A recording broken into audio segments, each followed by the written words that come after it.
एक ऐसे चैप्टर की शुरुआत की जा रही है जो आपके राजनीतिक रूप से, जो आपके देश के संवैधानिक रूप से आपको बहुत सी इंपॉर्टेंट इंफॉर्मेशन देता है। जिस भगवान की, जिस प्रभु की उन्हें पूजा करनी है, अब वो उस पर भी रोक है। क्यों? क्योंकि वहां पर अगर पूजा गोरा व्हाइट यूरोपियंस कर रहे हैं तो आप नहीं कर सकते। तो जिंदगी में एक बात बताइए, फिर हमारा देश है कि नहीं है? हम माने कि नहीं माने? कल को आपकी सरकार, आप नेता हो नेल्सन मंडेला जी, कल को आप नहीं रहोगे, कोई और आएगा, वो कहेगा वो तो उनकी बात थी, मेरी तो बात अलग है, मैं तो तुझसे बहुत दुखी हूं, तूने तो मुझ पे 4 कोड़े मारे थे, मैं तो तुझे छोड़ूंगा नहीं। अब लिबर्टी, नो अनरीजनेबल रेस्ट्रिक्शन, आप यहां नहीं जा सकते, आप वहां नहीं जा सकते, आप ये नहीं बोल सकते, आप ये नहीं कर सकते, कहीं भी घूमने की आजादी, कहीं भी जाने की आजादी, कुछ भी खाने की आजादी, कुछ भी बोलने की आजादी, ये आपको है लिबर्टी पूरी मिली हुई है। हेलो एवरीवन, क्या हाल चाल है आप सभी के? उम्मीद करता हूं कि आप लोग बहुत अच्छे होंगे, बहुत अच्छे से अपना ख्याल रख रहे होंगे और उतने ही बेहतरीन तरीके के साथ अपनी पढ़ाई को भी एंजॉय कर रहे होंगे। एग्जाम बहुत पास है, जब आप इस लेक्चर को देख रहे होंगे उस समय आपके, मान के चलता हूं कि आपके एग्जाम की तैयारी आप लगभग कर चुके होंगे और यहां पर बची कुची जो भी आपकी परेशानियां इस टॉपिक, इस चैप्टर से रिलेटेड, वो आप यहां पर इस वीडियो को देखकर प्रोबेबली सॉल्व कर चुके होंगे। और इस उम्मीद के साथ कि आप लोग इस लेक्चर को बहुत अच्छे से एंजॉय करेंगे, बहुत ही प्यार के साथ आप इस लेक्चर को याद करेंगे, उतने ही प्यार के साथ मैं आपको इस लेक्चर को समझाऊंगा और आप लोगों को यकीनन ये टॉपिक बहुत अच्छे से समझ में आने वाला है। तो इसी उम्मीद के साथ, इसी पॉजिटिविटी के साथ कि हम इस चैप्टर को बहुत मजबूती के साथ, बहुत ही प्यार के साथ समझेंगे, पढ़ेंगे और उसके बाद अपने एग्जाम में उतनी ही डबल एनर्जी के साथ इसका रिजल्ट लेके आएंगे, इस उम्मीद के साथ चलिए शुरू करते हैं आज का अपना ये लेक्चर। क्या नाम है बच्चों इसका? Constitutional design. आप सभी जानते हैं कि संविधान बनाने की एक परंपरा जो सब देशों ने अपने अपने देशों में की है, उसका कुछ ना कुछ, एक ना एक हिस्टोरिकल एग्जाम्पल रहा है। हमारे देश में जो संविधान बना, हमारे देश के नेताओं ने जो संविधान बनाया, कैसे बनाया था, क्या कंडीशंस रही थी और किन किन देशों से हमने क्या क्या प्रेरित होकर, यानी कि उनसे प्रेरणा लेके उनके जो प्रोविजंस है उनको हमने इंक्लूड किया है अपने कॉन्स्टिट्यूशन में, वो कुछ छोटी मोटी जानकारी हम समझेंगे। बट इस चैप्टर की जो मेन थीम आपको देखने को मिलेगी वो आपको साउथ अफ्रीकन कंट्री का कॉन्स्टिट्यूशन वर्सेस इंडियन कॉन्स्टिट्यूशन कैसे बना, कैसे हम उन चीजों से, फिलॉसफी से इंस्पायर हुए, हमारा प्रियम्बल क्या है, हमारे पॉलिटिकल लीडर्स के व्यूज क्या थे, हमारे जो इंस्टीट्यूशनल चेंजेस हैं वो क्या है, यही सब आपके इस चैप्टर में मेजर थीम होने वाली है और यही आपको इस पूरे लेक्चर में समझना है। तो बिना किसी देरी के चलिए शुरू करते हैं आज का अपना ये धमाकेदार लेक्चर, जहां पर आप अच्छे से जानते हैं कि आपको एक ऐसे चैप्टर की शुरुआत की जा रही है जो आपके राजनीतिक रूप से, जो आपके देश के संवैधानिक रूप से आपको बहुत सी इंपॉर्टेंट इंफॉर्मेशन देता है। तो दोस्तों शुरू करते हैं पहला अपना लेक्चर का, अपना एक एक करके स्लाइड शुरू करते हैं और आप बताइएगा कि क्या आपको डिफिकल्ट लगा और क्या आपको इजी लगा। जो डिफिकल्ट लगा उसे हम बहुत आराम से समझेंगे, सुनेंगे, पढ़ेंगे, क्योंकि जब आप इस लेक्चर को देखोगे ना तो जल्दबाजी नहीं करना। डिफिकल्ट है, प्यार से पढ़ लेंगे एक बार, इजी है 2 बार रिवीजन कर लेंगे। चलिए क्या क्या पढ़ेंगे आज इसमें? हम पढ़ेंगे बच्चों इसमें democratic constitution in south Africa. कैसे साउथ अफ्रीका में, एक ऐसा देश जिसे अब तक बिल्कुल ऐसे साइड किया गया कि भाई ये अनकॉन्स्टिट्यूशनल है, असंवैधानिक है और ये प्रॉपर कॉन्स्टिट्यूशन के अकॉर्डिंग नहीं है, तो इससे बात मत करो, इसका ध्यान ही मत रखो। कैसे वो नेशन जो एक डेमोक्रेटिक नेशन बनता है, न केवल डेमोक्रेटिक बनता है बल्कि वर्ल्ड में एक ऐसा बेस्ट एग्जांपल सेट करता है फॉर द अदर कंट्रीज की एक कॉन्स्टिट्यूशन जो है कैसा होना चाहिए, एक देश का कॉन्स्टिट्यूशन कैसा हो सकता है। दूसरी बात करेंगे, जब साउथ अफ्रीका का क्वेश्चन बन जाता है तो why do we need a constitution, हमें क्यों जरूरत पड़ी है, साउथ अफ्रीका को क्यों जरूरत पड़ी थी, दोनों का कंपैरिजन, दोनों की बातें आपको देखने को मिलेंगी और साथ ही यह भी आपको देखने को मिलेगा कि कॉन्स्टिट्यूशन होने के क्या बेनिफिट होते हैं, कॉन्स्टिट्यूशन किसी भी नेशन में क्या काम कर सकता है। साथ ही साथ मेकिंग ऑफ इंडियन कॉन्स्टिट्यूशन, जब हमें यह पता चल जाए कि why do we need a constitution, second जो स्टेप आता है वो ये आता है कि इंडियन कॉन्स्टिट्यूशन की शुरुआत कैसे होती है, कैसे बना, मेकिंग प्रोसेस क्या था, कितना टाइम लगा, who was the leader, who was the drafting committee member और who was the main person जिसने इन सब की जो है फॉर्मुलेशन को पूरा सेटअप किया, एक ड्राफ्ट बना के दिया कि लीजिए ऐसे बनाते हैं, और कौन सी ऐसी असेंबली ऑर्गेनाइजेशन थी जिसने इसके रूप को, इसके जो फॉर्म को एग्जीक्यूट किया, उसके ऊपर प्लानिंग की। नेक्स्ट हम पढ़ेंगे the guiding values of the Indian constitution. भारतीय संविधान आप सभी जानते हैं कि इंडिया जो है वैल्यूज एंड एथिक्स की बहुत कदर करते आया है। वर्ल्ड में शायद किसी ने इतना वैल्यू और एथिक्स ना देखा हो जितना कि भारतीय संस्कृति ने, इंडियन कल्चर ने सिखाया है। Indian culture, values and moral ethics का भरपूर रिचनेस कंट्री है, और ये चीज उसकी सेम हमारे कॉन्स्टिट्यूशन में भी झलकती है, संविधान में भी झलकती है। आखिर बनाने वाले हम हैं, हमारे अपने एथिक्स है, कल्चर है, तो हम उनको कैसे खो देते। हमने उनकी बातों को जो है अपने क्वेश्चन में रिफ्लेक्ट किया है। अब क्या किया है ये हम पढ़ेंगे इस क्लास में, इस पूरे सेशन में आप यही चीज एंजॉय करने वाले हैं। तो बच्चों चलिए देखते हैं क्या है। सो आपके सामने एक स्टेटमेंट है, मैं ये तो नहीं कहूंगा कि आपके एग्जाम में आएगी, बट मैं ये जरूर कहूंगा कि आप इसे एक बार पढ़े, एक बार देखें। I have fought against the white domination and I have fought against the black domination. मैंने लड़ाई लड़ी है व्हाइट डोमिनेशन के अगेंस्ट में। डोमिनेशन मींस होता है किसी का प्रभाव, किसी का प्रेशर दूसरे के ऊपर होना। जनरली प्रेशर हमेशा ही जो है मजबूत इंसान का कमजोर इंसान के पास होता है। एक मोस्ट इंपोर्टेंट हम ये कह सकते हैं कि मतलब पावरफुल रूलर का, एक डोमिनेटर का जो है कमजोर इंसान के ऊपर होता है, कमजोर नेशन के ऊपर होता है, कमजोर विलेज के ऊपर होता है। इन्होंने लड़ाई लड़ी है। Even he fought against the black domination. इसका मतलब यह है कि ये एक ऐसा इंसान है जो व्हाइट एंड ब्लैक दोनों के डोमिनेशन को, यानी दोनों के प्रभाव को नहीं मानता। वो कहता है इक्वल रहना चाहिए। उनका कहना यह है कि हमें इक्वालिटी के साथ सर्वाइव करना चाहिए, हम सभी के जो राइट्स है वो इक्वल है। I have cherish the ideal of a democratic and free society in which all persons live together in harmony with equal opportunities. मैंने एक ऐसे समाज की कल्पना की है जहां पर लोग एकजुट, एक साथ मिल बांट के रहें, और उस नेशन में सभी को समान अधिकार यानी कि इक्वल अपॉर्चुनिटीज प्रोवाइड हो। It's an ideal which I hope to live for and to achieve. मैं इसी के लिए जीना चाहता हूं, मैं इसी के लिए अपने जो है जीवन पूरा एंजॉय करूंगा, मैं इसी के लिए अपनी जिंदगी दान कर दूंगा। But if needs it is a ideal for which I am prepared to die. और अगर मुझे उसके लिए अपनी जिंदगी गंवानी भी पड़ी तो मैं हंसते हंसते गंवा दूंगा।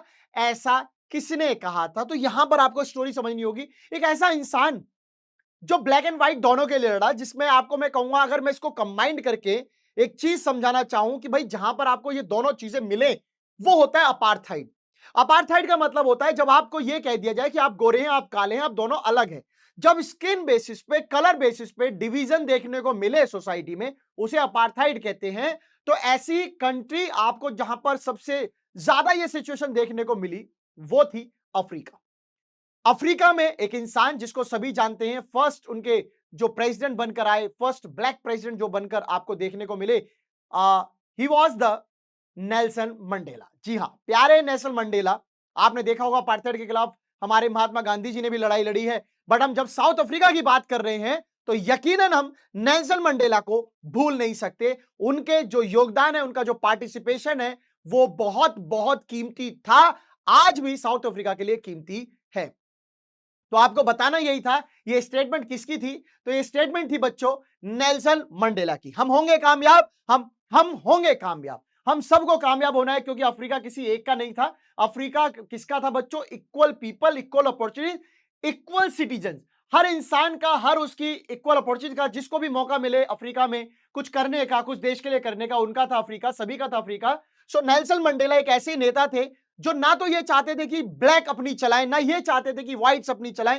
दोनों देश में है तो दोनों की चले, दोनों को समान सोशल, इक्वल इकोनॉमिकल अपॉर्चुनिटीज मिले, दोनों ही एक साथ हार्मनी के साथ कंट्री में एंजॉय करें, अपने आप को शांति के साथ रखें। सो कहानी शुरू करते हैं। कहानी कुछ ऐसी है मेरे प्यारे बच्चों कि नेल्सन मंडेला की सोच तो यही थी कि भाई काले गोरे का कुछ होना नहीं चाहिए, सब कुछ इक्वल होना चाहिए। But he tried for treason, उनको देशद्रोह का आरोप लगाया।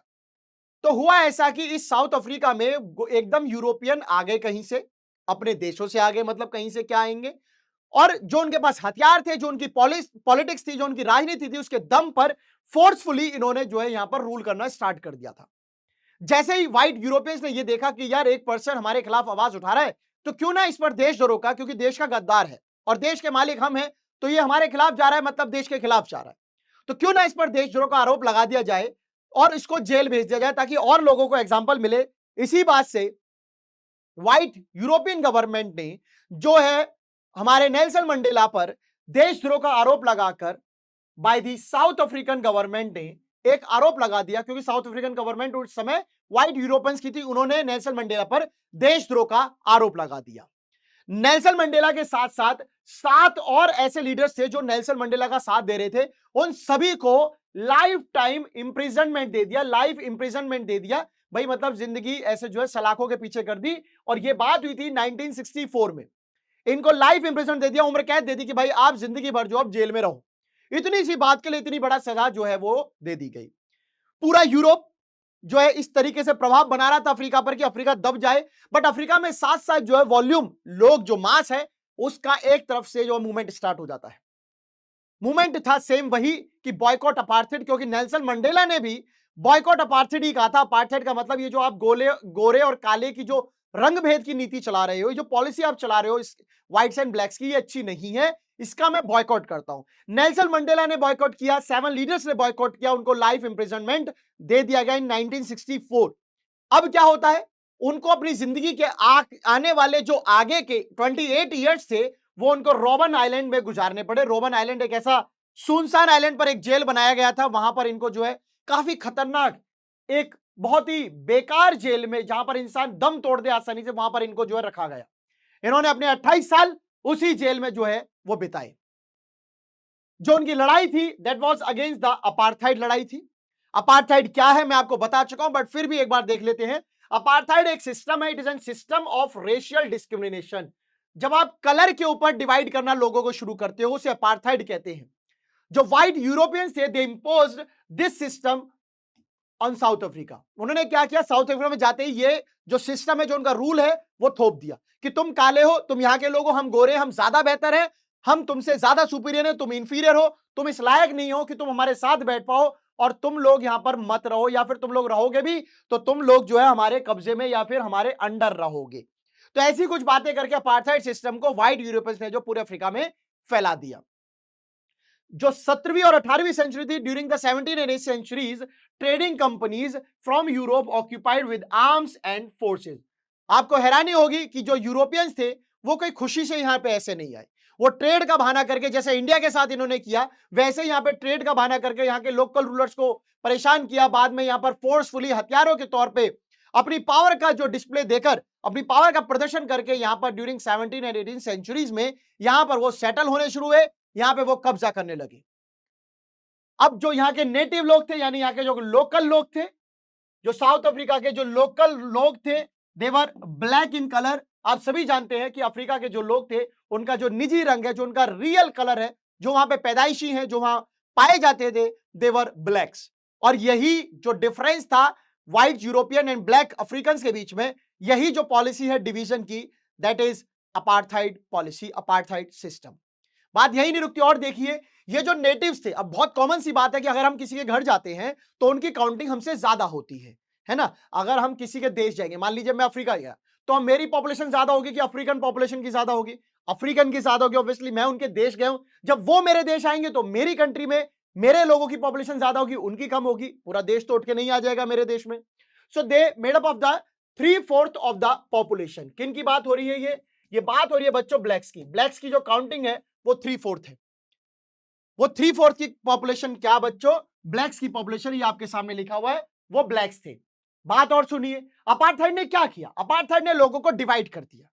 अपार्थाइड बोलता है तुम गोरे, मैं काला, मैं काला, तुम गोरा। इस बेस पे, स्किन कलर के बेस पे उनको जो वो डिवाइड करना शुरू कर दिया। Apartheid divided the people and label them on a basis of their skin colour.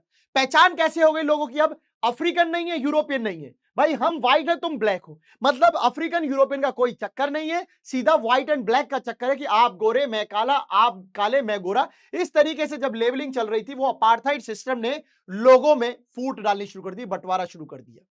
तो क्या इसका मतलब सर पूरे यूरोप में और जो जो ये लोग यहां पर आए जो चल के, तो क्या पूरे अफ्रीका में सिर्फ काला और गोरा ही था? नहीं, वहां पर एक कलर भी था, एक और कलर भी था, वो था मिक्स, ना तो गोरा ना तो काला। वो जो मिक्स थे वो लोग इंडिया से आए हुए थे। आप हमारा कलर समझ सकते हैं ना, हम गोरे हैं ना हम काले, हम व्हीटिश कलर है। तो ऐसे लोग भी वहां पर थे। इसका मतलब बिल्कुल गोरे, व्हाइट यूरोपियंस, बिल्कुल काले, नेटिव्स ऑफ अफ्रीकन, बाकी जो बच गए वो हम मिक्स्ड। तो क्या यूरोपियन की नजर में सिर्फ ब्लैक से इशू था? क्या हम लोगों से कोई इशू नहीं था? नहीं बच्चों, गोरे लोग जो थे, व्हाइट यूरोपियन जो थे, उनका मानना यह था हम ही बस सुपीरियर है, हम ही बस, बाकी सब इंफीरियर है। तो ये पूरी उनकी अपार्थाइड पॉलिसी थी। So that the white rulers they treated all non whites, non whites मतलब जो गोरे हैं ही नहीं, उनको इन्होंने क्या ट्रीट किया, एज इंफीरियर ट्रीट किया और अपने आप को सुपीरियर ट्रीट किया। दूसरों को नीचा दिखाने की पॉलिसी भली भांति पूरे अच्छे तरीके से व्हाइट यूरोपियंस ने पूरी तरीके से निभाई। बात यहीं तक नहीं रुकती है, बात यह थी कि उनको कोई भी वोटिंग राइट्स भी नहीं दिया गया था। कल को अगर व्हाइट यूरोपियन के खिलाफ कोई आवाज उठानी हो, कोई पॉलिसी बनानी हो, कोई सरकार बनानी हो, तो उसके लिए वोटिंग जरूरत थी। उस वोटिंग के राइट को भी जो है वो खत्म कर दिया गया था, उस वोटिंग के राइट को भी जो है वो खत्म कर दिया गया है। तो किसी भी प्रकार की कोई भी अथॉरिटी, कोई भी पावर नॉन व्हाइट्स को नहीं दी गई, ताकि अपना जो सिक्का है, अपनी जो पावर है, वो खत्म ना हो जाए। कितने ताकतवर और कितने चतुर हैं ये व्हाइट यूरोपियंस, ये आप समझ सकते हो। किस्सा यहीं खत्म नहीं होता है। यूरोपियंस के साथ जिस तरीके का टॉर्चर आप देखेंगे आगे, वो आपको और देखने को मिलेगा। यूरोपियन जो लोग हैं उन्हीं के देश में, यानी अफ्रीकन के देश में जाके अफ्रीकन लोगों को कहते हैं कि आप यहां नहीं जा सकते, आप वहां नहीं जा सकते, आप सिनेमा घर में नहीं जा सकते, आप चर्च में नहीं आ सकते, आप स्विमिंग पूल में नहीं आ सकते, आप हॉस्पिटल में नहीं आ सकते। कैसी जगह पर? जहां पर हम होंगे। अगर हम स्विमिंग पूल में तो आप नहीं आओगे, आपके स्विमिंग पूल अलग होंगे। हम सिनेमा में बैठे तो तुम अलग जाओ, कहीं जाओ। तो this is very oppressive for blacks. ये बड़ा ही खराब और बड़ा ही विरोध करने वाला था ब्लैक के लिए। ऑपरेसिव मतलब अच्छा नहीं था, बड़ा ही नेगेटिव था फॉर ब्लैक्स कि भाई अपने देश में ये फील करना कि आप यहां नहीं जा सकते जस्ट बिकॉज कि आप पावर के दम पर, आप फोर्स के दम पर रूल कर रहे हैं, आप हमारे को इस तरीके से ट्रीट कर रहे हैं कि इस मुल्क में, इस देश में हम पराए हैं, आप यहां के हैं। ये थी यूरोपियंस की चाल। And do you know why? क्यों ऑपरेसिव था उनके लिए, क्यों उनको बुरा लगता था, क्यों उनके लिए ऑपरेसिव था? रीजन फर्स्ट पढ़ेंगे आपको समझ में आएगा। They were forbidden from living in white areas. पहली बात, व्हाइट यूरोपियंस ने यह बोला जहां पर गोरे लोग रहते हैं, जहां पे व्हाइट यूरोपियन रहते हैं, आप वहां पर नहीं रह सकते। ओके, इसलिए भी ऑपरेसिव था, इसलिए भी खराब लग रहा था। Second is they could work in white areas if only if they had a permit. आप चाहो तो व्हाइट एरिया में काम कर सकते हो। Thank you so much. European से अफ्रीकन कहता है थैंक यू सो मच, तो उन्हें लगा बहुत अच्छी बात है। Listen man, if you had a permit then only, अगर आपके पास परमिट है तो आप कर सकते हो, अदरवाइज नहीं। ओ शिट, अगेन एक और issue. Now the third issue is they could not even visit the churches where the white worshipped. अब जिस भगवान की, जिस प्रभु की उन्हें पूजा करनी है, अब वो उस पर भी रोक है। क्यों? क्योंकि वहां पर अगर पूजा गोरा व्हाइट यूरोपियंस कर रहे हैं तो आप नहीं कर सकते। तो जिंदगी में एक बात बताइए, फिर हमारा देश है कि नहीं है, हम माने कि नहीं माने? इस सिचुएशन को आप समझ सकते हो। अफ्रीकन को अपनी जगह रख के देखो, मतलब अपने आप को अफ्रीकन की जगह पे रख के देखो कि कैसा लगता होगा। So trains, buses, taxis, hospital, swimming pools, beaches, public toilet etcetera were all separate. सबके स्विमिंग पूल अलग, दोनों व्हाइट ब्लैक्स के अलग, दोनों के सिनेमा थिएटर अलग, दोनों के स्विमिंग पूल अलग, दोनों के बीचेस अलग, दोनों के हॉस्पिटल अलग, दोनों की टैक्सी अलग। गोरा काले की टैक्सी में नहीं बैठता, काला गोरे की टैक्सी में नहीं बैठ सकता। And this is what we call, हम इसे क्या कह सकते हैं? Segregation. Segregation means separation. Separation means एक और क्या कह सकते हैं? डिवीजन। मतलब भैया हमारा है ही क्या इस देश में, हमारा है ही क्या इस देश में? तो क्या हम अपना दुख बांटने के लिए एक दूसरे से बात कर सकते हैं? क्या हम आपके खिलाफ आवाज उठा सकते हैं? No, they could not even allow to form associations और प्रोटेस्ट। आप ना मेरे खिलाफ आवाज उठा सकते हो, ना आप संस्था बना सकते हो, ना आप एसोसिएशन बना सकते हो। मुसीबत समझिए, आखिर एक अफ्रीकन जाए तो जाए कहां? आपने तो घोट के रख दिया है, कुछ भी नहीं कर सकते। तो सिंस 1950s द ब्लैक्स यानी अफ्रीकन, कलर्ड यानी कि इंडियंस, है ना, and Indians fought against the apartheid system. तो जो भी वहां नॉन व्हाइट्स थे, जो भी वहां व्हाइट्स के खिलाफ थे, उन सभी ने, आपने देखा होगा कि हमारे यहां महात्मा गांधी ने, अफ्रीका में नेल्सन मंडेला ने, दोनों ने ही अपार्थाइड सिस्टम के खिलाफ आवाज उठाई है। और ये जो गोरे और काले के जो रंग की नीति है, सेपरेशन की जो पॉलिसी है, जो रूल है, इसको खत्म करने का बहुत प्रयास किया है। क्योंकि आप खुद समझिए, आज की सोसाइटी में भी गांव के लोग ये मानते हैं गोरा काला रंग से लोगों को इस मॉडर्न सोसाइटी में भी बहुत फर्क पड़ता है, इसे मिटाने की जरूरत है। अरे कलर के बेस पे आप कैसे इंसान को डिस्ग्रेस कर सकते हो, कैसे उसकी बेइज्जती कर सकते हो? गोरा काला क्या होता है? कुछ नहीं होता है। तो ऐसा ही अफ्रीका में जो संस्था थी, जो ऑर्गेनाइजेशन थी, उसका नाम था अफ्रीकन नेशनल कांग्रेस। जैसे अपनी इंडियन नेशनल कांग्रेस, वैसे ही अफ्रीकन नेशनल कांग्रेस। ये वो मेन ऑर्गेनाइजेशन थी, द अम्ब्रेला ऑर्गेनाइजेशन, मतलब main organisation that led the struggle against the policies of segregation. तो अफ्रीकन नेशनल कांग्रेस ने भरपूर, बहुत जोर से सेग्रीगेशन पॉलिसी जो थी, जो अपार्थाइड सिस्टम था, उसका अपोज किया कि भाई साहब आप यूरोपियन सुनिए, एक मिनट इधर आइए। बोले यूरोपियन बोला yes man, what can I do for you? बोले डू कुछ मत कर, तू सिर्फ इतना कर, ये पॉलिसी खत्म कर। चल एक काम कर, पॉलिसी खत्म कर, अपने घर चल, सिंपल ही। नेक्स्ट क्या हुआ? So many sensitive whites, many sensitive white मतलब ऐसे भी गोरे लोग थे जिनको दिल में दिल था, यहां पर दिल था, जिनको लगता था कि इसके साथ गलत हो रहा है और मुझे इस इंसान का साथ देना चाहिए, ऐसे भी लोग थे। तो उन लोगों ने ब्लैक्स का साथ दिया। They also join the African National Congress to oppose apartheid, उसके खिलाफ आवाज उठाने के लिए दिया। यही नहीं, कई देशों को भी लगता था, several other country denounced, denounce मतलब निंदा करना, अपोज करना। क्या कर रहे रे यूरोपियन? ऐसा बहुत सारी कंट्री ने बोला कि आप गलत कर रहे हैं, पर गोरे तो गोरे हैं। व्हाइट रेसिस्ट गवर्नमेंट जो थी, उन्होंने किसी की परवाह नहीं करी। They continue to rule by detaining, लोगों को गिरफ्तार करना, टॉर्चर करना और उन्हें मारना, लाखों काले लोगों को मारना और कलर पीपल को मारना। यह उनकी प्रॉपर पॉलिसी में था कि हम किसी की नहीं सुनेंगे, हम जो करने आए हैं वो हम करेंगे। तो इस तरीके से जो है अफ्रीकन लोगों पर यूरोपियन जो सरकारें हैं, जो गोरे लोगों की सरकारें हैं, जो गोरे रूलर्स जो थे, वो इस तरीके से लोगों को परेशान कर रहे थे। तो चलिए आगे बढ़ते हैं। शुरुआत होती है टुवर्ड्स ए न्यू कॉन्स्टिट्यूशन की। कैसे होगी? जब यूरोपियंस इतना सब कुछ करने लगे तो जगह जगह पूरे यूरोप में जो अफ्रीका में प्रोटेस्ट होने लगे, लोग बॉयकॉट की डिमांड करने पड़े, लोग बॉयकॉट अपार्थाइड कहने लगे। अपार्थाइड के खिलाफ जोर शोर से जो है लोग गुस्सा होने लग रहे हैं कि भाई क्या चल रहा है ये। जब बहुत ज्यादा रिवॉल्यूशन होने लगा, जब बहुत ज्यादा प्रोटेस्ट होने लगा, जब लोग चेंज की डिमांड करने लगे, तब जाकर गवर्नमेंट को रियलाइज हुआ कि भाई अब हम we could no longer keep the blacks under our rule through repression. अब हम काले लोगों को, ब्लैक्स को यानी अफ्रीकन नेटिव्स को अपने अंडर ज्यादा दिनों तक नहीं रख पाएंगे इस पॉलिसी के साथ कि भाई उन्हें दबाते रहो। क्योंकि कभी भी आप देखिए, बैलून को जितना आप दबाएंगे अंदर उतनी तेजी से वो उछलेगा, जितना आप तेजी से लोगों को दबाएंगे, लोगों को परेशान करेंगे, उतनी तेजी से वो अपोज करेंगे। तो इसलिए गवर्नमेंट ने क्या किया? First is they change their policies. गोरे लोगों ने अपनी पॉलिसीज में बदलाव करने शुरू करे। जो भी लॉ थे डिस्क्रिमिनेशन के, उनको वापस ले लिया गया कि भाई गोरा काला कुछ नहीं, ठीक है, सब ठीक है, okay bye. Lifted the ban and restriction on political parties and media. लोगों को बोला आप एसोसिएशन बना लीजिए, अब आप पार्टी बना सकते हैं, अब मीडिया में जो लिखना आप लिखिए, हम किसी से मना नहीं कर रहे, हमारी तरफ से आप आजाद हैं। लिफ्टेड द बैन, जो भी रेस्ट्रिक्शन बैन लगे होते सब हटा दिए। और 28 साल बाद नेल्सन मंडेला भी जो है वो जेल से बाहर आ गए।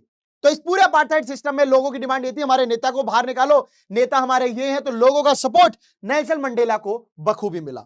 और उसी प्रोटेस्ट के प्रेशर में सरकार को काफी चेंजेस करने पड़े। सरकार ने अपनी पॉलिसीज में बदलाव किया, मीडिया को रिलीज किया कि आप freedom of speech and expression का इस्तेमाल कीजिए, लोग अपनी बातें रखें, एसोसिएशन बनाए, पार्टी बनाए, नेल्सन मंडेला को बाहर कर देते हैं। इन सभी बातों से एक बात पक्की तय होती है कि गवर्नमेंट के अंदर डर आ चुका है, गवर्नमेंट के अंदर भय बैठ चुका है। ऑन 26 अप्रैल 1994 की बात करें, यानी कि year 1994 is very important. So new national flag of South Africa was unfurled. 1994 में साउथ अफ्रीका का नया झंडा जो आज आप देखते हैं उसको फहरा दिया गया। और वहां के जो लोग थे वो अपील क्या कर रहे थे अपने बाकी के लोगों से, अपने देश के लोगों से, जो अफ्रीकन लीडर्स थे, दे अपील टू पीपल कि भाई साहब क्या नहीं कर रहे हैं। They appeal to fellow blacks, अपने साथियों से कह रहे थे to forgive the whites for their atrocities. आप माफ कर दीजिए इन गोरे लोगों को प्लीज, जो भी इन्होंने अत्याचार किए, एट्रोसिटीज, जो भी हमें इन्होंने पीड़ा दी है, जो भी इन्होंने अत्याचार किए, भूल जाइए। Now let's build a new South Africa man, let's build a new South Africa. में एक ऐसा साउथ अफ्रीका बनाएंगे that was based on equality of all races, जहां पे सारे कलर एक बराबर हो, कोई गोरा काला नहीं चाहिए, man and women all are equal, democratic values होनी चाहिए कि भैया वोट होगा, नेता चुना जाएगा, नहीं पसंद आएगा जनता फिर चुन सकती है, सोशल जस्टिस होना चाहिए, ह्यूमन राइट्स होने चाहिए। मतलब एक अच्छे देश की उम्मीद करें, एक अच्छा देश बनाएंगे। इन्होंने जो कुछ भी हमारे साथ किया हो दैट डजंट मैटर, अब ये मैटर नहीं करता है, इनको माफ करो, जाने दो। हम ऐसी कल्पना नहीं करते, हम एक साथ रहेंगे, भाईचारा बनाएंगे, हार्मनी मेंटेन करेंगे। ये सब बातें जो है लीडर्स अपने देश के ब्लैक नेटिव्स और अफ्रीकन से बात कर रहे हैं। So after 2 years of discussion and debates, 2 साल लगातार ये बहस चली कि कैसा संविधान होना चाहिए, क्या होना चाहिए। जब 2 साल पूरे डिस्कशन हुए, पूरी चर्चा हो गई, सो तब निकल के आता है one of the finest constitution the world that has ever had. किसी भी देश में इतना अच्छा संविधान नहीं था जितना साउथ अफ्रीका में था। क्योंकि एक तरफ अगर आप पर कोई अत्याचार करता है, आप कहते हो भाड़ में जैसे मैं मार दूंगा, वही अफ्रीकन कह रहे हैं भूल जाओ यार, भूल जाओ, जो हुआ, जितना इन्होंने अत्याचार किया, जैसा किया, छोड़ दो। हम ऐसा नहीं करेंगे, हमारे लिए ये भी इंसान है, हम भी इंसान है, हम बराबर रहेंगे, इनको इनकी इज्जत पूरी मिलेगी। इस देश में रहने पर ऐसा नहीं है कि आज नया झंडा बन गया, कानून बन गया, संविधान बन गया तो कल को हम इन्हें भूल जाए, नहीं, इनको भी इस देश का ही नागरिक माना जाएगा। पूरे 2 साल डिस्कशन एंड डिबेट चला है। तो टुगेदर दे डिसाइडेड, क्या डिसाइड किया, that in search of problems, कोई भी जो भी समस्या हमारे अफ्रीका में है उसमें हर व्यक्ति शामिल होगा। नोबडी शुड बी एक्सक्लूडेड, चाहे वो व्हाइट हो, चाहे वो कलर हो, चाहे वो ब्लैक हो, सबको बराबर का अधिकार है क्योंकि सबकी समस्या सेम है। And no one should be treated as demon, और किसी भी कोई दैत्य नहीं समझेगा। दैत्य मतलब अफ्रीकन के लिए कह रहे हैं, इन्होंने काम ऐसे किए। अभी तुम कल अगर बनने के बाद अगर तुम ये कहो कि भाई साहब ये तो दैत्य है, दानव है, नहीं यार, इंसान है, गलती होगी, ठीक है, कोई बात नहीं। इतना प्यारा संविधान की सोच रखने वाले लोग कैसे हो सकते हैं? So the preamble to the South African constitution sums up this spirit. इस प्रकार की जो सोच है कि सब एक बराबर है, किसी को हम दैत्य नहीं मानेंगे, नोबडी शुड बी एक्सक्लूडेड, सबको इंक्लूड करके रखा जाएगा, all are equal, democratic rights, human right, social economic right, ऐसी सोच साउथ अफ्रीका के प्रियम्बल में देखने को मिलती है। तो प्रियम्बल प्रस्तावना वो हमारा भी है, हमारे पास भी है, हमारी भी जो स्पिरिट है कॉन्स्टिट्यूशन की, जो कुछ कॉन्स्टिट्यूशन में आप देखते हो उसकी झलक, उसकी फीलिंग आपको जो है प्रियम्बल में देखने को मिलेगी।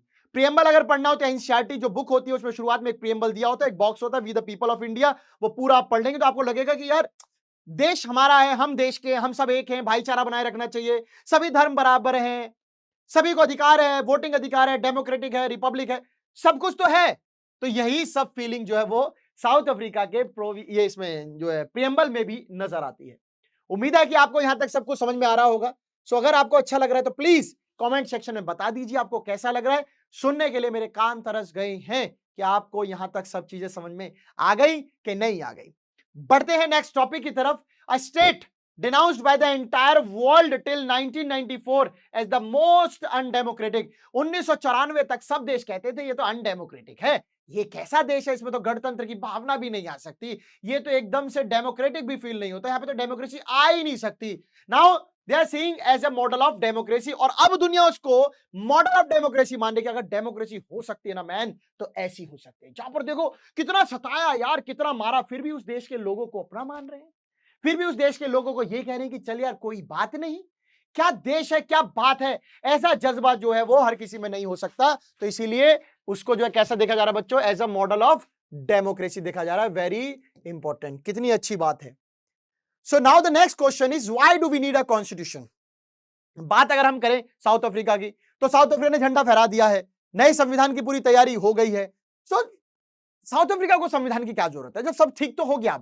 भाई नेल्सन मंडेला बाहर आ चुके हैं, नेता बन चुके हैं, जो आप जानते हैं भाई उनके लीडर हैं, मेन लीडर हैं, देश के मुखिया भी बन चुके हैं, तो फिर आखिर उनका देखा देखी हमें जरूरत क्यों मतलब कॉन्स्टिट्यूशन की, उनको ही क्यों जरूरत है कॉन्स्टिट्यूशन की।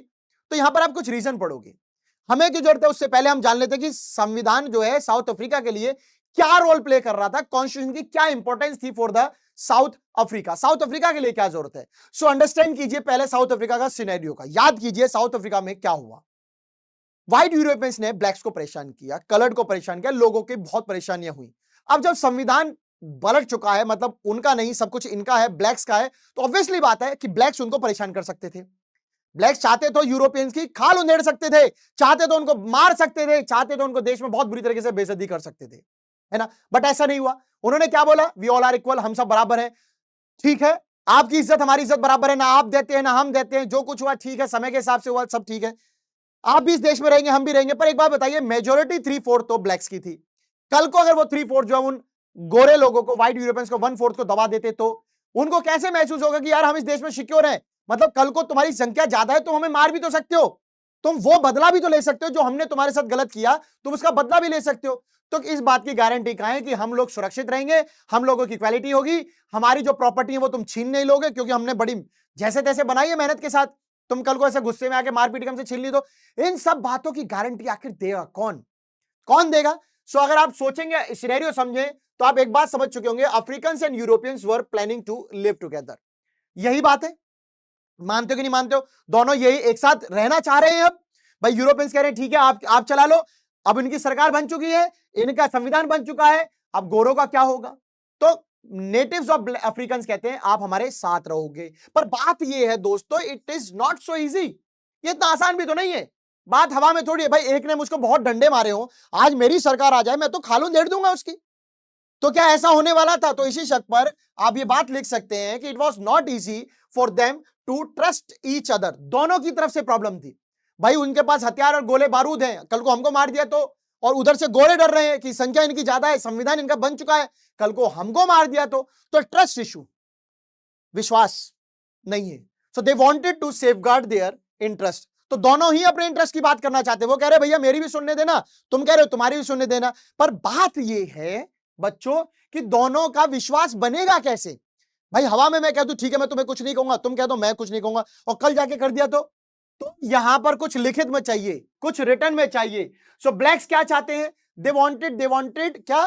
Democratic principle of majority rule was not compromised. जो मेजोरिटी है यहां पर 3/4 जो हम लोग हैं, जो 3/4 हम लोग हैं, हमारी जो मेजोरिटी है उसको कॉम्प्रोमाइज नहीं कर देंगे। कैसे? कल को तुम्हारी नहीं चलेगी, हमारी ही सरकार रहेगी, हमारा ही देश रहेगा, हमारी चलेगी। They also wanted substantial social and economic rights. हमें भी जितने राइट, सब्सटेंशियल मतलब जितने पर्याप्त अधिकारों की जरूरत है उतने अधिकार हमें मिलेंगे, जितने तुम्हें जरूरत है तुम्हें मिलेंगे, हमें जो जरूरत है हमें मिलेंगे, सब कुछ मिलेगा। नेक्स्ट इज व्हाइट क्या चाहते हैं? व्हाइट पड़ गए माइनॉरिटी में क्योंकि इनकी काउंटिंग बची 1/4। They was interested to protect its privileges and property. वो ये चाहते थे भाई हमारे जो अधिकार है, कि गोरों के जो अधिकार थे, मतलब कहीं पर ऐसा स्विमिंग पूल में अगर हम जाएंगे तुम नहीं जाओगे, बसेस में हम जाएंगे तुम नहीं, तो ये अधिकार हमारे बने रहे, ये अधिकार हमारे बने रहे, वो प्रिविलेजेस हमें मिले रहे, और हमारे पास जो प्रॉपर्टी है वो भी तुम नहीं लेना, वो प्रॉपर्टी भी हमारे पास ही रहेगी। कल को तुम्हारा संविधान बन गया इसका मतलब ये नहीं है कि तुम हमसे प्रॉपर्टी छीन लोगे। ठीक है, नेक्स्ट देखते हैं। तो भाई साहब बड़ी चिंता वाली बात है, क्योंकि इतना इजी तो नहीं है भाई, तुम्हारा जो अधिकार तुमने जो लूट पाट के बनाया, तुम कह रहे हो हमारा ये बना रहेगा। तो अफ्रीकन को भी इससे प्रॉब्लम थी और यूरोपियंस को भी डर लग रहा था। तो बहुत सारी मीटिंग हुई, बहुत सारी बहस हुई, after long negotiation both parties agreed to a compromise. तो ये दोनों आए कॉम्प्रोमाइज पर। आप जानते हैं कोई कहेगा कि भाई मुझे तो इतना चाहिए, तो आप हर बार इतना थोड़ी मान लेंगे, कॉम्प्रोमाइज होता है भाई, थोड़ा मेरी तरफ से थोड़ा तेरी तरफ से, कॉम्प्रोमाइज तो ऐसे ही होता है। सो व्हाइट्स एग्री करते हैं प्रिंसिपल ऑफ मेजोरिटी में कि भाई तुम्हारी चलेगी, and that of 1 person and 1 vote. 1 person 1 vote की वैल्यू रहेगी कि भाई एक बंदे का एक वोट रहेगा। मतलब इससे क्या तय होगा भाई, मेजोरिटी किन की है? ब्लैक्स की। तो इसका मतलब व्हाइट कभी जिंदगी में नहीं आ पाएंगे भाई मेजोरिटी में। क्यों नहीं आ पाएंगे? वहां 3/4 है, 4 में से 3 लोगों का वोट उस तरफ है और एक बंदे का इस तरफ है। अब 1 3 4 कैसे बराबर करेंगे? तो ऑब्वियसली उनके 1% की एक वोट है, एक वैल्यू है, तो 3 वोट 3 वैल्यू हो गए। They also agreed to accept some basic rights for the poor and the workers. Europeans ये भी मान गए कि गरीबों के और कर्मचारियों के कुछ अधिकार होते हैं, वो भी हम मान लेते हैं। और ब्लैक क्या एग्री कर गए? That the majority rule would not be absolute. उन्होंने ये बोला कि हमारा रूल रहेगा बट वो एब्सोल्यूट नहीं होगा, मतलब इतना नहीं होगा कि वो सिर्फ हमारी सोचे, तुम्हारे लिए भी सोचा जाएगा। डोंट वरी, तुम्हारा भी नंबर आएगा, तुम्हारी वोट आएगी, यूं तुम्हारी भी आएगी, छोटी आएगी पर आएगी, तुमको बिल्कुल इग्नोर नहीं करेंगे। मतलब पूर्ण रूप से कंप्लीटली ये सरकार ब्लैक्स के लिए सोचने वाली नहीं होगी, ये तुम्हारा भी भला करेगी। ब्लैक्स एग्री क्या करते हैं फिर कि majority would not take away the property of the white minority. उन्होंने बोला ठीक है भाई, टेंशन नहीं कर यार, इतना क्यों सोच रहा है, तेरा बंगलो है ना, नहीं लेंगे, तेरा घर है ना, नहीं लेंगे, तेरी गाड़ी है, नहीं लेंगे, हमको नहीं लेना है, तुम्हारे पास जो प्रॉपर्टी है, जैसी प्रॉपर्टी है, जितनी प्रॉपर्टी है, ऑल योर्स, तुम्हारी है सब, कोई लेना देना नहीं, हम ब्लैक्स को कोई लेना देना नहीं है। So the only way to build and maintain trust in such a situation is to write down some rules of the game that everyone would abide by. मान लीजिए पूरा गेम चल रहा है यूरोपियंस और ब्लैक्स के बीच में। हर गेम जब आप खेलते रूल होते हैं, क्रिकेट के रूल होते हैं, बैडमिंटन के रूल होते हैं, फुटबॉल बास्केटबॉल सबके रूल होते हैं। हर खेल का एक नियम होता है और वो नियम लिखा होता है, क्योंकि कल को प्लेयर ऐसा बोल दिया हवा में तो वो मानेगा नहीं, रिटर्न में लिखा होता है। जैसे क्रिकेट का होता है भाई, नो बॉल पे ऐसा एक्स्ट्रा बॉल और उसका रन भी मिलता है।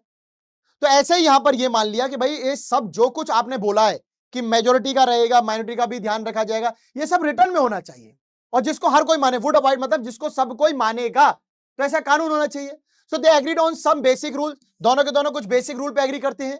They also agreed this rule will be supreme, उन्होंने इस बात पे भी एग्री किया जो कानून बनेगा वही सर्वोपरि होगा। फिर उसके बाद ये नहीं है कि कल को आप कह दो कि यार हमारी तो सरकार है, हम जो मर्जी बदल लें, ये भी नहीं चलेगा। जो लिख गया सो लिख गया, जो हो गया सो हो गया, सुप्रीम इज सुप्रीम।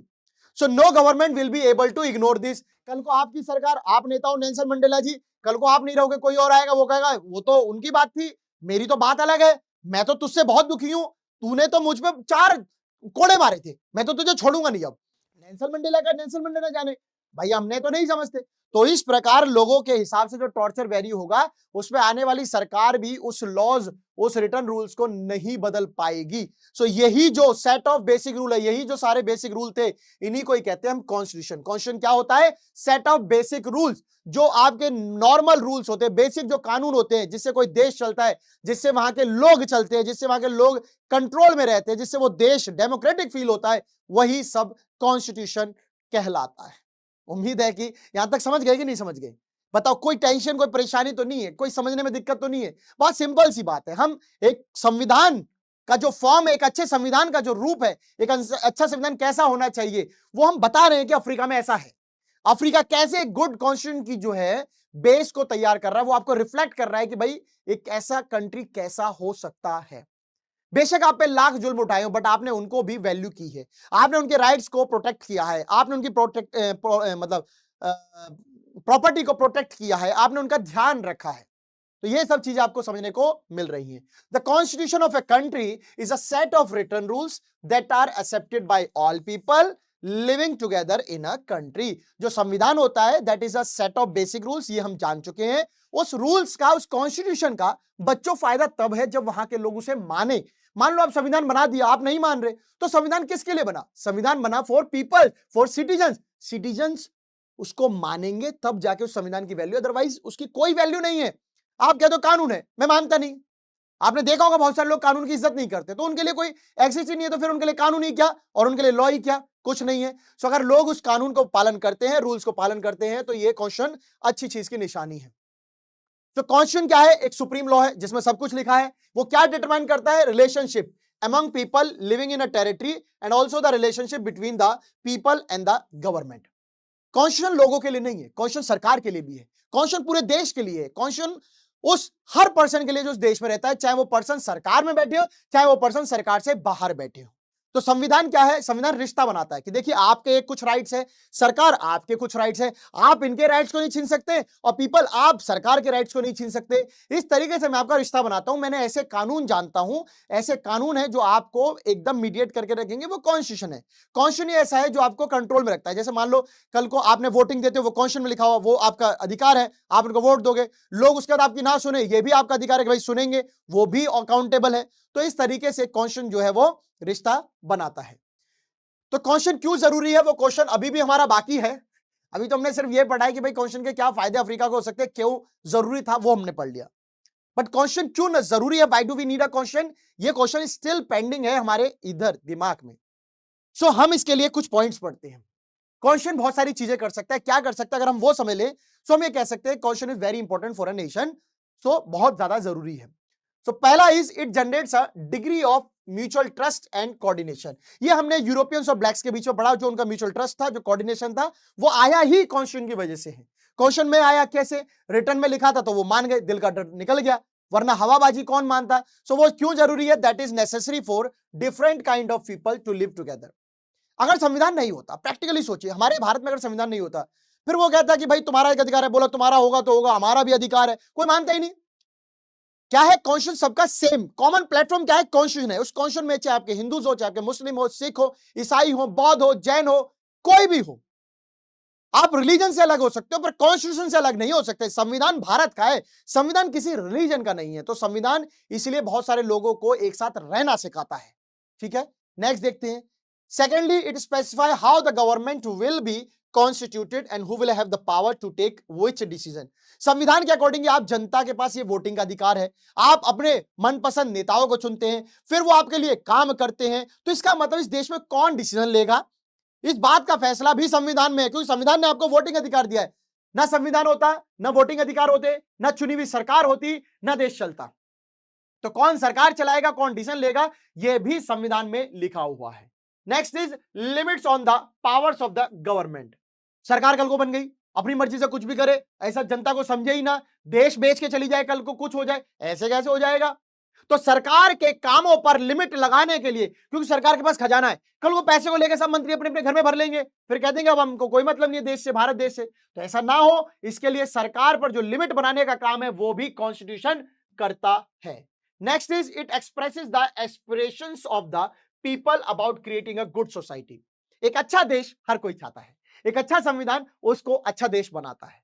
उस अच्छे संविधान के लिए जरूरी है कि उस संविधान में वो सब फीलिंग्स हो, वो सब वैल्यूज हो, वो सब इच्छाएं हो, डिजायर्स हो, एस्पिरेशंस हो, उम्मीद हो लोगों की, जैसा वो चाहते हैं वैसा संविधान में हो। मान लो हम चाहते हैं कि हमारे देश में सब बराबर है, तो आप लिखिए ना इक्वालिटी। आप वहां पे equality in matter of opportunity, equality in matter of job, सब दे रखा है। आप अनटचेबिलिटी, जो हम यही तो चाहते हैं देश में किसी भी प्रकार की जो भेदभाव डिफरेंस ना रहे, वो सब अगर कॉन्स्टिट्यूशन में है, लोगों की उम्मीद की जो रिफ्लेक्शन है वो संविधान में है, तो भाई साहब संविधान बहुत अच्छा है। तो संविधान इस बात को भी एक्सप्रेस करता है कि लोग क्या चाहते हैं। इसकी एक कहानी भी है। जब संविधान बन रहा था तो वो बनाने वाले भारतीय लोग थे, उनको पता था कि भारत के लोग कैसा चाहते हैं, आगे क्या प्रॉब्लम आ सकती है, तो उस चीज के हिसाब से बहुत सारी चीजें अभी से तैयार की। जो चेंज आएंगे तब उसमें चेंज कर पाएंगे। तो लोगों की एस्पिरेशन कभी खत्म नहीं होती है, हमेशा गुड सोसाइटी की डिमांड रहेगी। आज से बेहतर कल, कल से बेहतर परसों, परसों से बेहतर और आगे देखेंगे। तो ये जो एस्पिरेशन है लोगों की कभी खत्म नहीं होती, लोगों की इच्छाएं हमेशा बढ़ती रहती है। उन इच्छाओं को देखते हुए उसमें अमेंडमेंट कर सकते हैं, उसमें बदलाव कर सकते हैं। इसीलिए एक एस्पिरेशन जो होती है लोगों की, वो संविधान में बहुत जरूरी है बताना। वरना लोग अपने आप को संविधान से कनेक्ट नहीं मानेंगे, और जब संविधान से कनेक्ट नहीं मानेंगे तो फिर वो देश से कनेक्ट नहीं मानेंगे, फिर तो लड़ाई है, फिर लड़ाई है, फिर क्या है देश में। तो नेक्स्ट देखते हैं मेकिंग ऑफ इंडियन कॉन्स्टिट्यूशन, भारतीय संविधान कैसे बना। मजा तो आ रहा होगा, सच्ची सच्ची बोलो। ऐसा लीवर फेफड़ों की कसम खा के बोलना, ऐसा नहीं मजा आया, मजा आया होगा। अभी तक आपने क्या पढ़ा, आपने देखा कि साउथ अफ्रीका जो है वो कैसा इंपैक्ट बना रहा है अपना पूरे वर्ल्ड के लिए, कि भाई कैसे एक अच्छा कॉन्स्टिट्यूशन हम बना सकते हैं। अगर हम लोगों में आपस में प्यार मिला ले, अगर हम लोगों की इज्जत कर ले, लोगों को बराबर अधिकार हो, चाहे देश में कोई जाति हो, कोई धर्म हो, किसी भी नेशन का हो, अगर वो हमारा बंदा है, हमारे देश में रहने आया है, तो उसको अधिकार समान बराबर मिलने चाहिए। यही सब पढ़ा। इंडियन क्वेश्चन देखते हैं। अब इंडियन क्वेश्चन जो था वो एक बच्चों अपने आप में एक बड़ा चैलेंज है। क्यों बड़ा चैलेंज है? क्योंकि इंडिया क्या है, एक ह्यूज एंड डाइवर्स कंट्री है। इतना बड़ा देश, mainland, coast line, island, peninsular plateau, Deccan plateau, इधर प्लेन्स है, माउंटेन्स है, राजस्थान है, इतना बड़ा। उसके बाद तो छोड़ो इतनी पॉपुलेशन, वो भी छोड़ो रिलीजन, अरे वो भी छोड़ो इतनी कास्ट, अरे वो भी छोड़ो इतने गांव, तहसील, डिस्ट्रिक्ट, बड़ा ही बड़ा है भाई साहब। So it was not easy for India, it was not an easy affair for India. India के लिए इतना आसान काम नहीं था। सो एट दैट टाइम जब क्वेश्चन बन रहा था, पीपल ऑफ इंडिया, जो भारत के लोग थे, they were emerging from the status of subject to that of citizen. Subject का मतलब यह कि हम पहले किसके गुलाम थे? अंग्रेजों के गुलाम थे। अंग्रेज हम पर रूल कर रहे थे, हम उनके सब्जेक्ट थे, हम उनके इंटरेस्ट विषय थे, वो हमें जैसे चाहे मरोड़ रहे थे। तो हम जब देश आजाद हुआ तब हम सब्जेक्ट से सिटीजन बनने की तैयारी कर रहे थे। अभी तक हम अंग्रेज के कब्जों में थे, अब हम भारतीय बनने की तैयारी थी, क्योंकि भारत का संविधान बनेगा, भारत का फ्लैग अनफर्ल्ड होगा, हम भारतीय बन जाएंगे, हम जो अंग्रेजों से गुलामी से आजाद पा जाएंगे। तो उस टाइम शुरुआत में तो हम इमर्ज कर रहे थे, हम कन्वर्ट हो रहे थे from the subject to the citizen की तरफ। जो कंट्री, जो देश था, आप सभी जानते हैं, इसमें कोई नई बड़ी बात नहीं है। दो हिस्सों में बटा है, हिंदुस्तान एंड पाकिस्तान। वो बड़ा ही खतरनाक था, रिलीजियस डिफरेंस पे बना था कि हिंदू किधर जाएंगे, मुस्लिम्स किधर जाएंगे, बाकी की चॉइस है जो जिधर आना चाहे।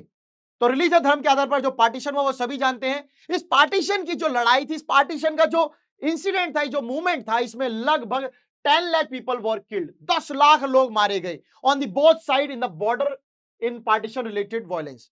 दोनों तरफ। ऐसा नहीं है कि 10 लाख लोग केवल हिंदुस्तान के मारे गए या 10 लाख लोग केवल पाकिस्तान के मारे गए, 10 लाख लोग दोनों देशों के जो है वो मारे गए। दो ब्रिटिश सरकार जो थी, that late had left it to the rulers of the princely state to decide whether they wanted to merge with India or with Pakistan or remain independent। जब भारत आजाद हुआ, जब भारत पार्टीशन बनकर दो हिस्सों में निकला, तो उस समय जो राजा थे पाकिस्तान और हिंदुस्तान के, उनको अंग्रेजी सरकार, क्योंकि वो गुलामी अंग्रेजों ने की थी हम पर, हम हमारे को उन्होंने रूल किया, उन्होंने एक चॉइस दी राजाओं को, प्रिंसली स्टेट जो राजकुमार इलाके थे, कि आप क्या हिंदुस्तान के साथ जाना चाहेंगे, या आप पाकिस्तान के साथ जाना चाहेंगे, या आप इंडिपेंडेंट स्टेट बनकर रहना चाहेंगे, यह आपकी चॉइस है। So the makers of the constitution has anxieties about the present and the future of country. तो आप समझ सकते हैं देश में कितना बंटवारा है। अंग्रेज जाते जाते भी फूट डालो राज करो करके जा रहे कि आप किधर जाना चाहेंगे। अरे किधर क्या जाना चाहेंगे, हमारा जिधर मन होगा हम जाएंगे, तू जाना रे बाबा। तो ऐसा, तो जो भारतीय संविधान बनाने वाले थे उनको बहुत चिंता हो रही थी, बहुत एंजाइटी हो रही थी कि यार आखिर हिंदुस्तान का आज कैसे संभालें, और आगे चल के जब हम नहीं रहेंगे, इस देश को कैसे एकजुट, कंट्रोल में रखा जाए, ट्रस्ट में रखा जाए, कोऑर्डिनेशन में रखा जाए, कनेक्शन में रखा जाए। आसान नहीं है। आज बैठ के कल की फ्यूचर की प्रेडिक्शन नहीं कर सकते। हजारों साल तक ये देश बना रहेगा, करोड़ों अरबों साल तक, जिंदगी भर तक भारत बना रहेगा। इस बात की चिंता मुझे मेरे देश के लिए हमेशा रहेगी।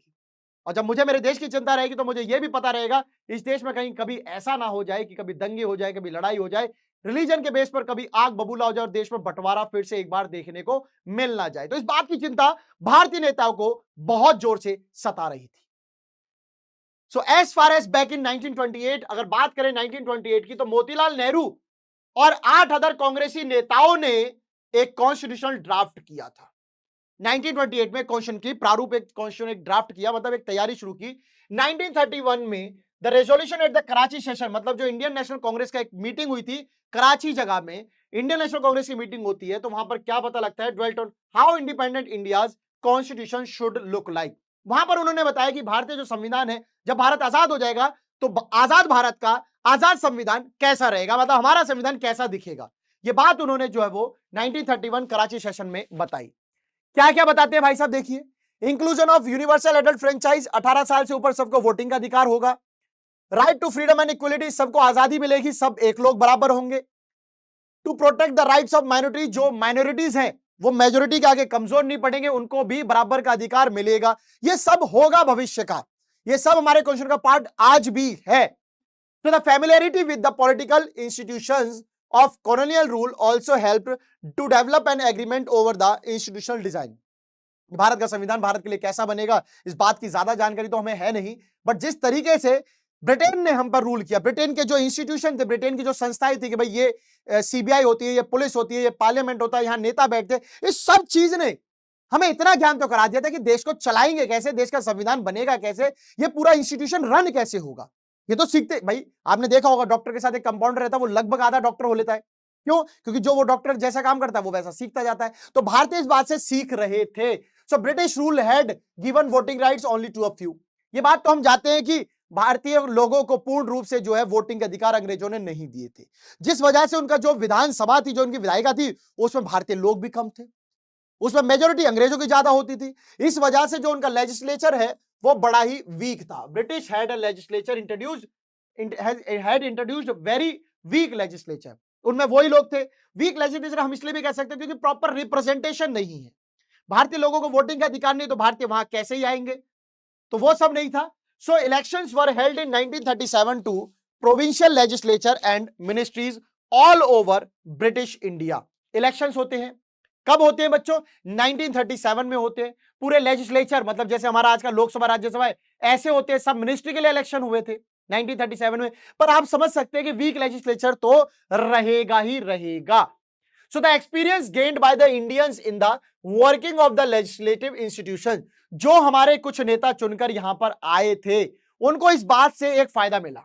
क्या मिला? उनको पता चल गया नेतागिरी कैसे करनी है, ये संविधान कैसे हम बना के इसको आगे हम कैसे रन कर पाएंगे, कैसे पूरा पार्लियामेंट चलेगा, ये सब बात का उनको पता चल गया। That prove to be very useful for the country, देश के लिए बहुत सही रहेगा in setting up its own institution and working in them. अपने संविधान से हम कैसे और संस्थाएं बनाएंगे, कहां कहां कौन कौन सा डिपार्टमेंट बनेगा, कौन कौन सा ऑफिस बनेगा, ये बात की पूरी ट्रेनिंग उनको कॉलोनियल पीरियड में, मतलब कॉलोनियल रूल में पूरी तरीके से इंडियन पॉलिटिशियन को मिल चुकी थी। मतलब हमें पूरा आइडिया हो गया अब कैसे करना है, तो हम तो तैयारी करेंगे ना, आगे तो आगे तैयारी होगी। That is why the Indian constitution adopted many institutional details and procedure from colonial laws like Government of India Act 1935।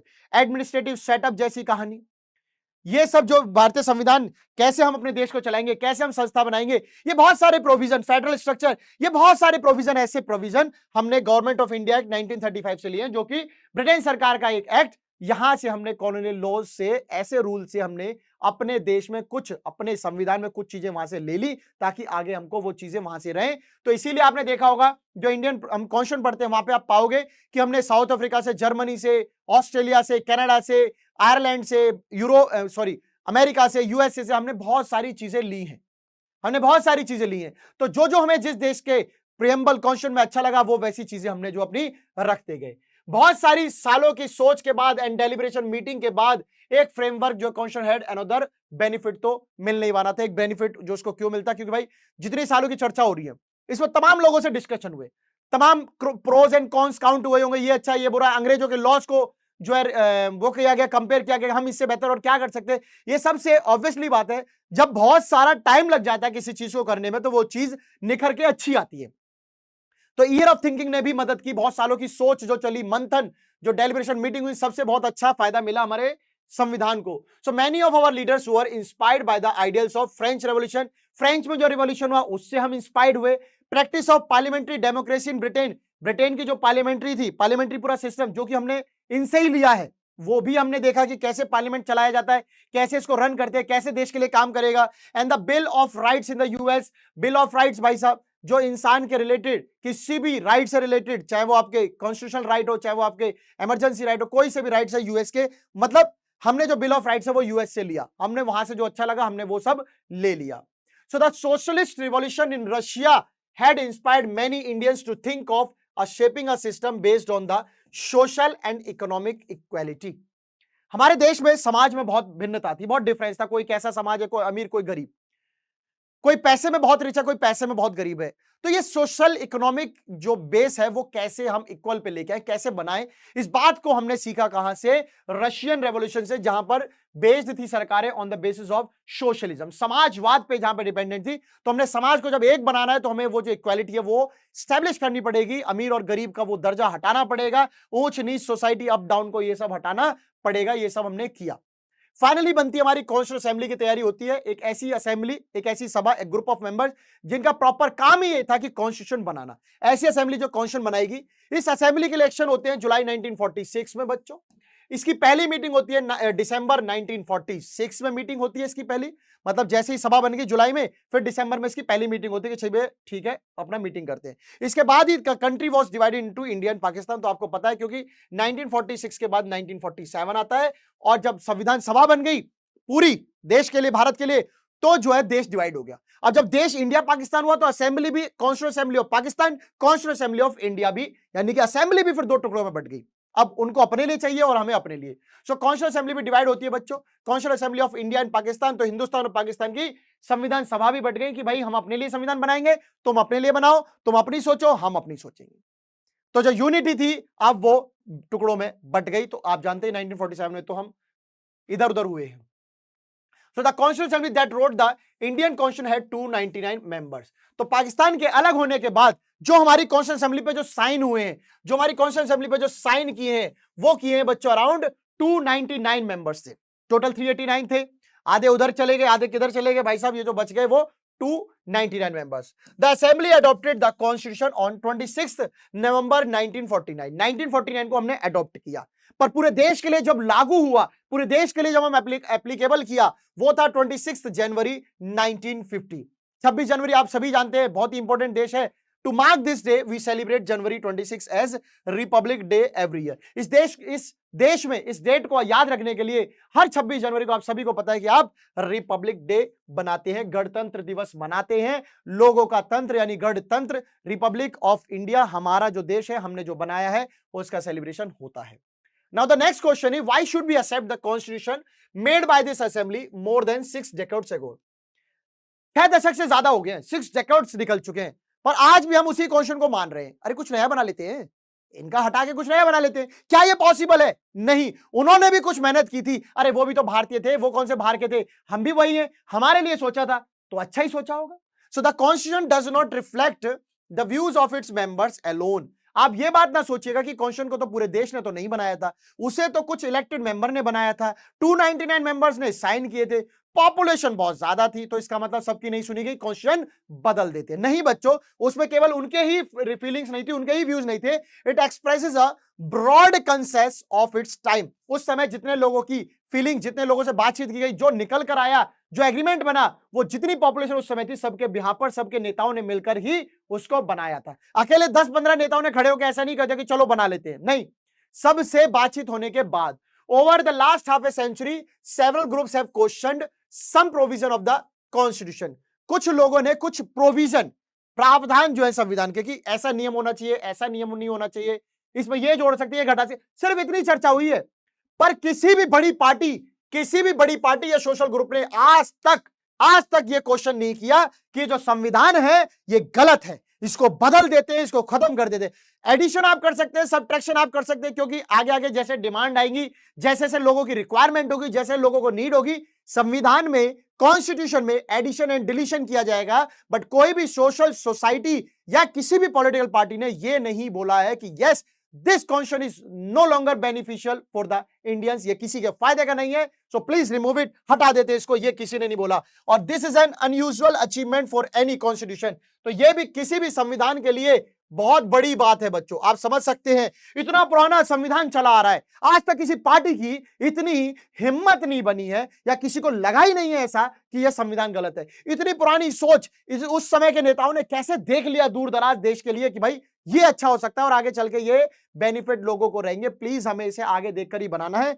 आगे जनता बढ़ेगी, हम जानते हैं चीजें आएंगी, डिमांड आएंगी, नेसेसिटी होगी, बट ये संविधान उनके लिए भी काम करेगा। मजाक नहीं है बच्चों, इतनी सब मतलब आज तो बात बात पे उंगलियां उठ जाती है पार्लियामेंट में, संविधान पर नहीं उठ रही है, इसका मतलब संविधान की आप वैल्यू समझ सकते हो कितना एडेप्टिव है हमारा इंडियन कॉन्स्टिट्यूशन।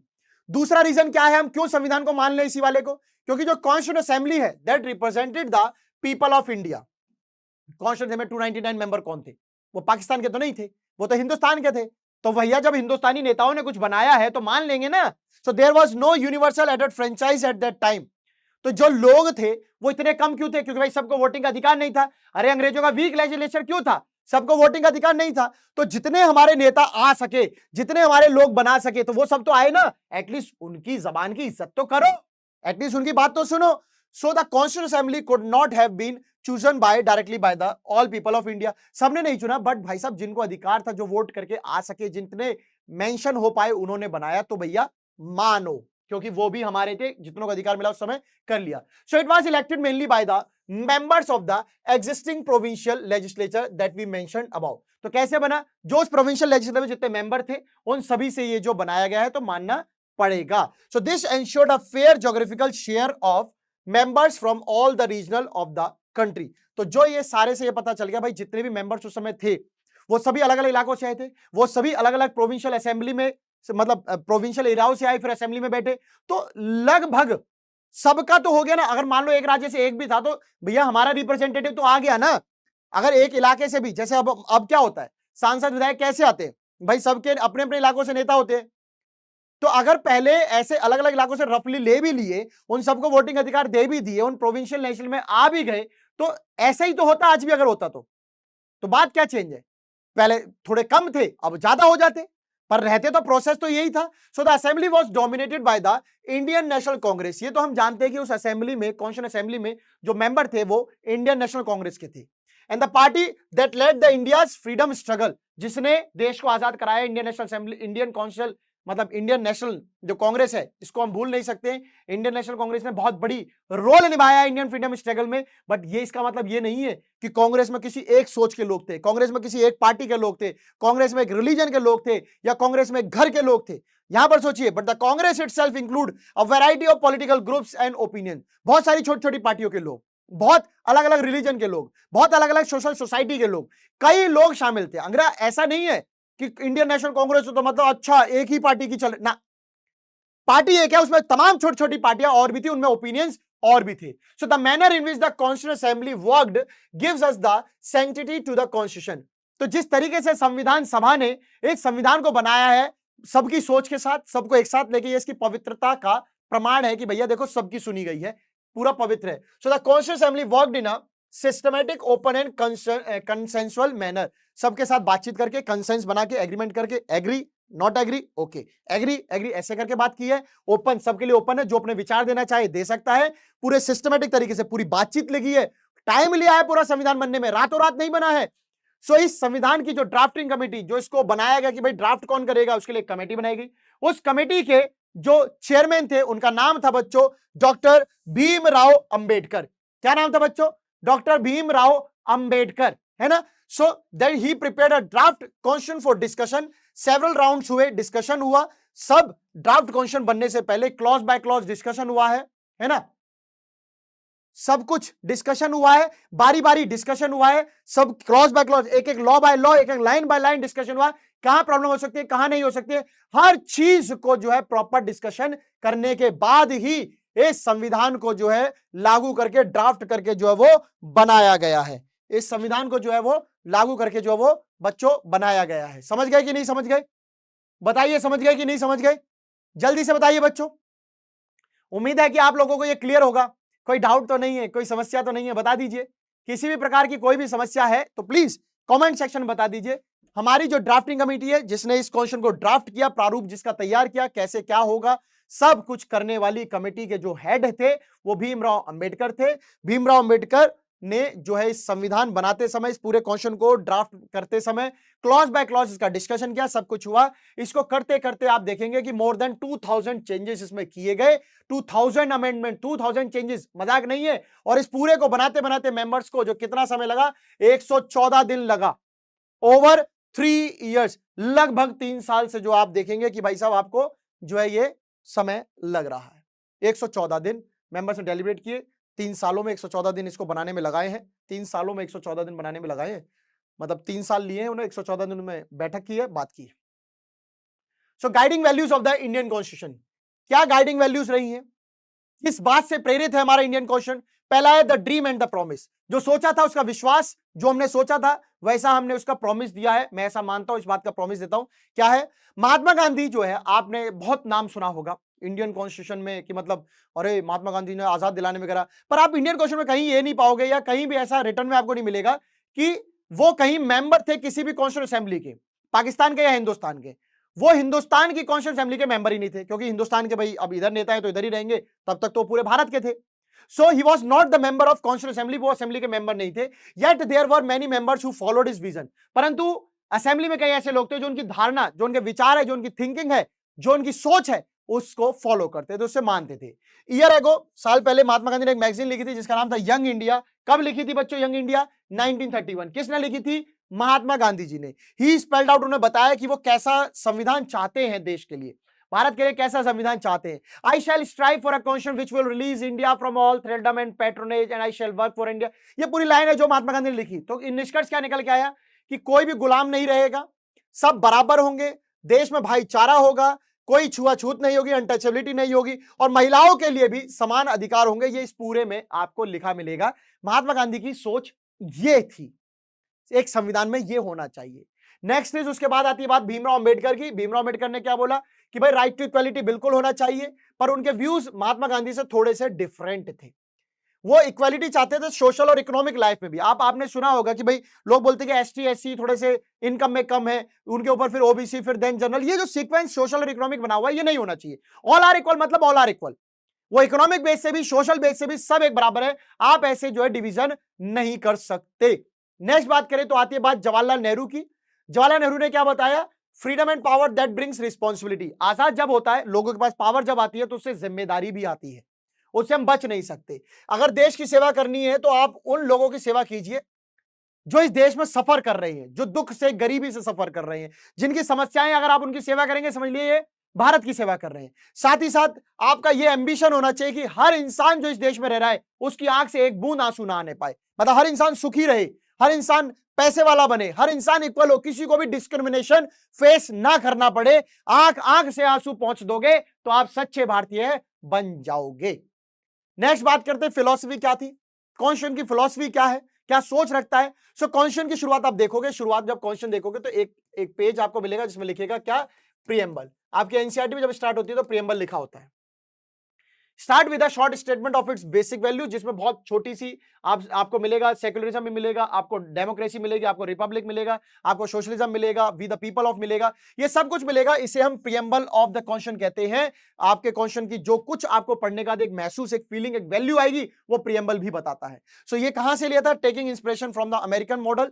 अमेरिकन मॉडल से हमने जो लिया, तो बाकी देशों ने भी अपने संविधान से पहले आप देखोगे कि उनका भी एक एक सबका, जैसे साउथ अफ्रीका का भी था, इंडिया का भी है, बाकी देशों ने भी, जिन्होंने अमेरिका से इंस्पिरेशन लिया, उन सभी ने जो है अपना प्रीएम्बल बनाया है। नेक्स्ट बात करते हैं, we the people of India having solemnly resolved to constitute India into a sovereign socially republic democratic secular democratic republic and to secure all its citizens. फिर इसका जस्टिस, लिबर्टी, इक्वालिटी, फ्रेटर्निटी, ये पूरे points बताए हैं। सो हम बात करेंगे we the people of India, हम भारत के लोग।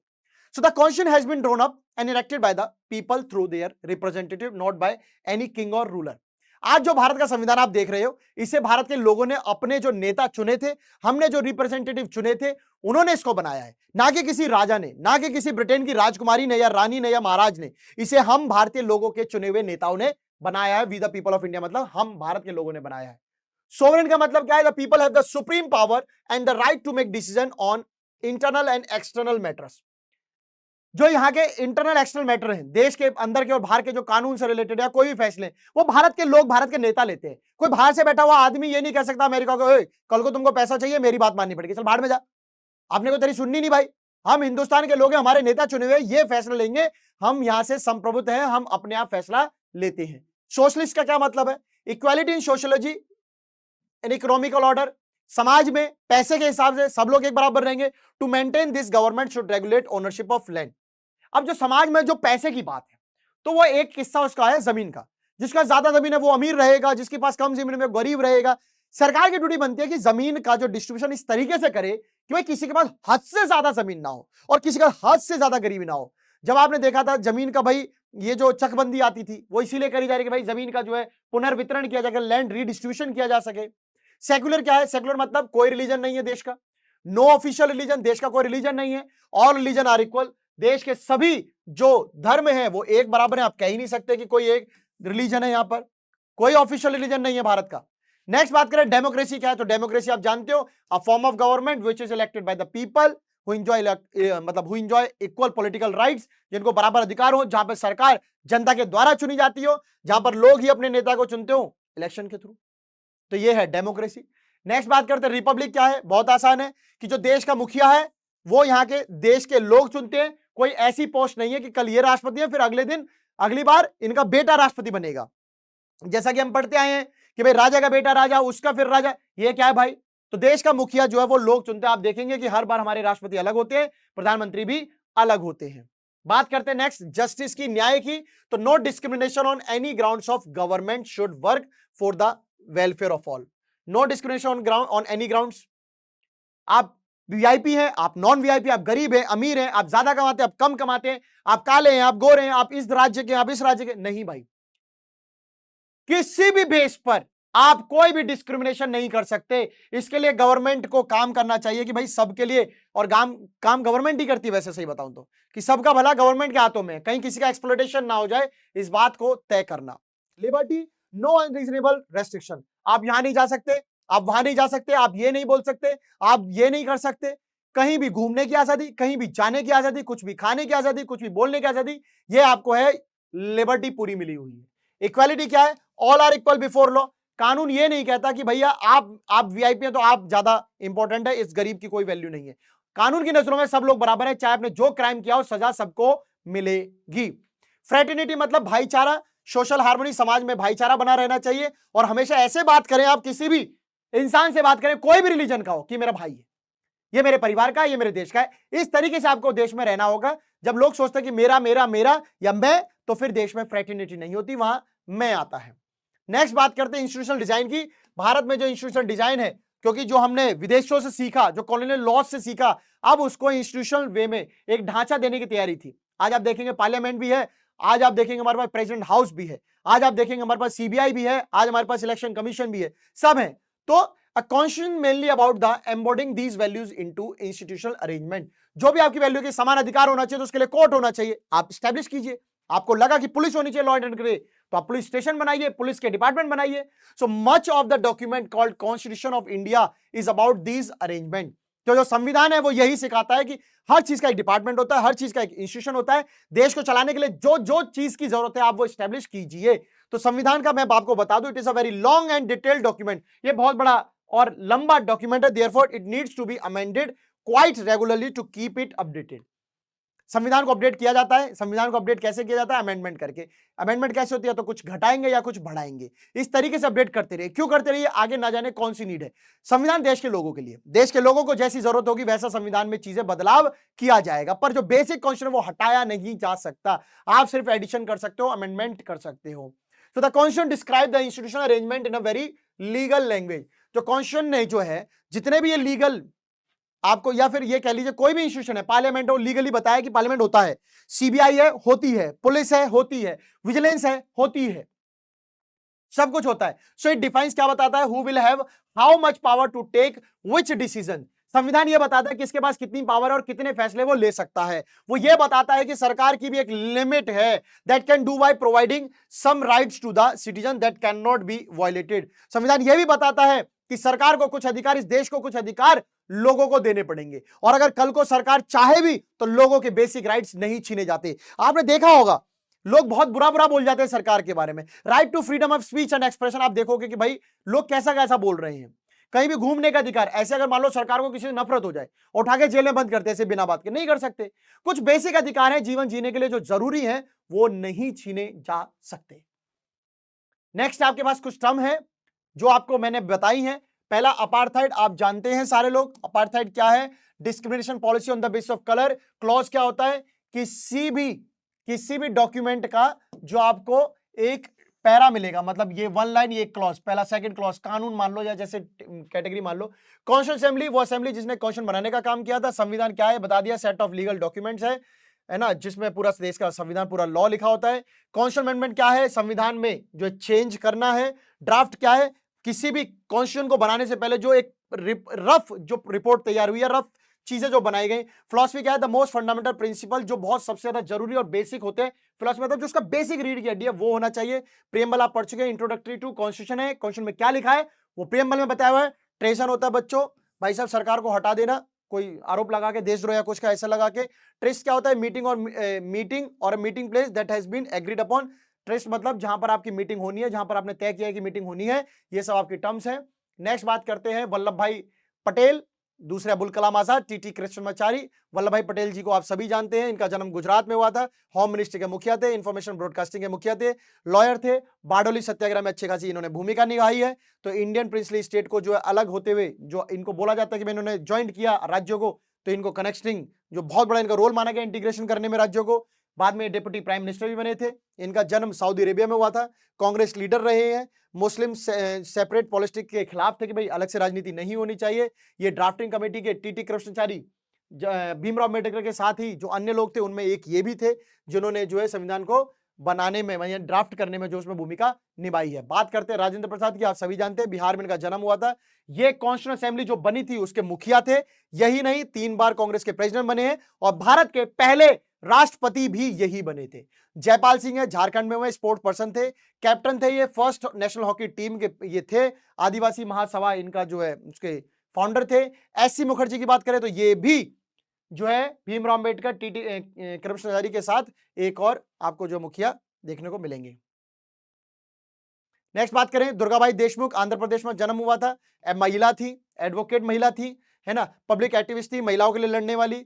कांग्रेस लीडर भी रही हैं, फाउंडर चेयरपर्सन रही हैं सेंट्रल सोशल वेलफेयर बोर्ड की। बलदेव सिंह एक सक्सेसफुल बिजनेसमैन, कांग्रेस के कॉन्स्टिट्यूशन असेंबली में एक नॉमिनी भी थे, नामांकन हुआ था इनका। कन्हैया लाल मन्निकलाल मुंशी थे ये सब, भाई साहब इनकी बात बताएं, ये मिनिस्टर बने थे कैबिनेट में, स्वतंत्र पार्टी इन्होंने बनाई थी।